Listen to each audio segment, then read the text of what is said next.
Maintenant, je vais parler un peu, présenter un peu Tomislav Dretar. Né en Croatie, évidemment, à Gradiška en 1945, de père croate et de mère bosnien. J'ai vu ça. De Croate de Bosnie. Ah, de croate de Bosnie, d'accord. Ouais. Donc aujourd'hui, naturalisé belge. Il habite d'ailleurs à Drogenbos, à Bruxelles. Donc, moi, ce que j'ai lu de lui, c'est un homme aux facettes multiples. Parce que, bon, jugez-en plus ou moins, poète, critique, traducteur. Alors, il a été aussi éditeur, j'ai vu journaliste à un moment, professeur d'université, militaire, hein, puisqu'il a commandé des unités des forces armées croates, hein, en Bosnie-Herzégovine.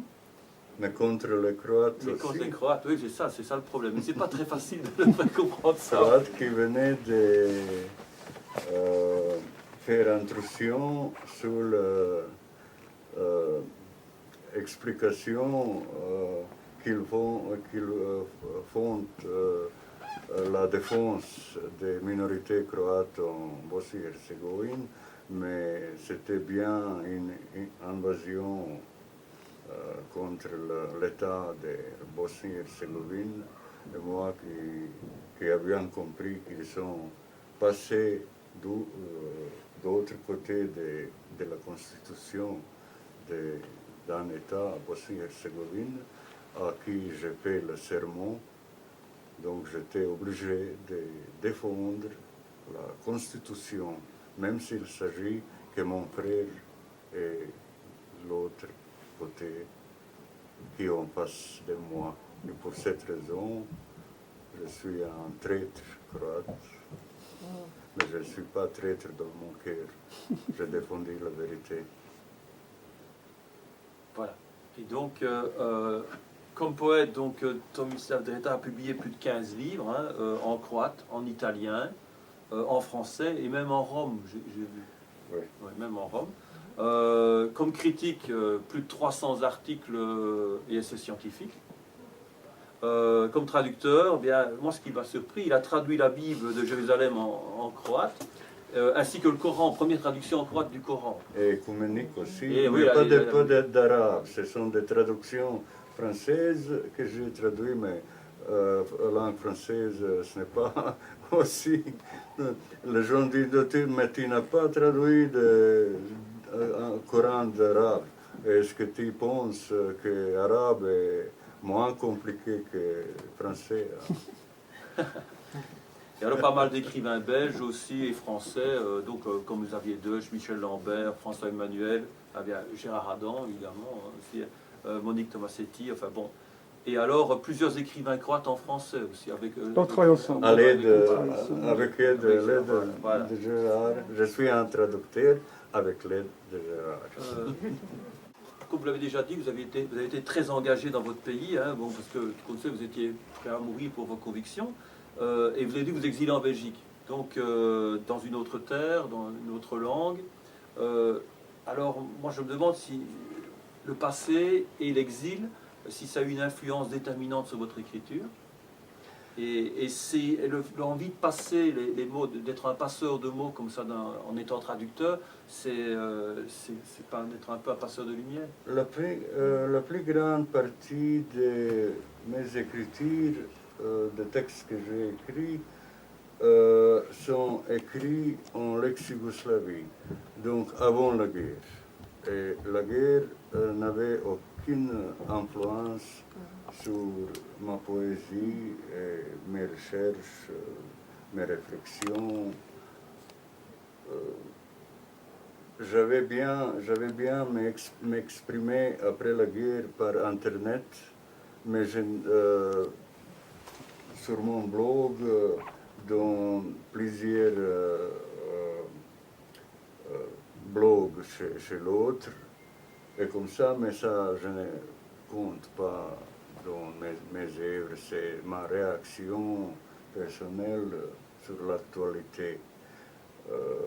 Mais dans le dernier livre, écrit en français, en mon français, que je devais traduire en croate pour être compréhensible à mon ami Gérard, Un jour, il débarque en disant, voilà, j'ai un recueil de poèmes en français. Quand j'ai lu, j'ai pas compris un mot. Alors il a tout traduit en croate, et à partir de son texte français et du texte croate, on a fait le texte qui est publié aujourd'hui. Et donc là, il y a des traces, il y a des influences, mais bien trompées dans l'eau bruxelloise. Dans ma vie d'un exilé, d'un nouveau-né belge, naturalisé, il y a des traces de guerre qui se mêlent, mais il y a aussi de l'histoire de mes racines. Parce que ce n'est pas aussi facile à 50 ans que j'ai compté à mon arrivée en Belgique de devenir pendant une seule nuit quelqu'un avec le droit de dire voilà moi avec ce papier je suis belge. Le papier c'est le papier, mais être belge signifie beaucoup prendre l'esprit de Belge. Et je le prends de plus en plus, mais je le mélange. Je ne peux pas séparer, dire, même si chaque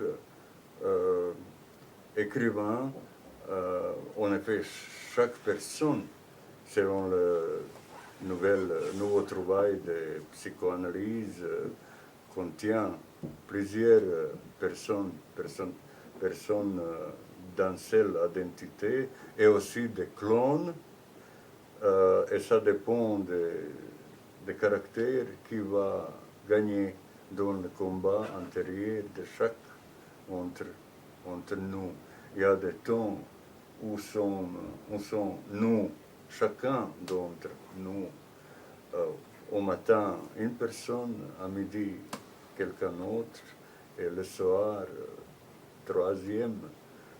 Et c'est tout à fait normal, et les sciences nous aident, et la poésie aussi, de se trouver. Il faut reconnaître que nous sommes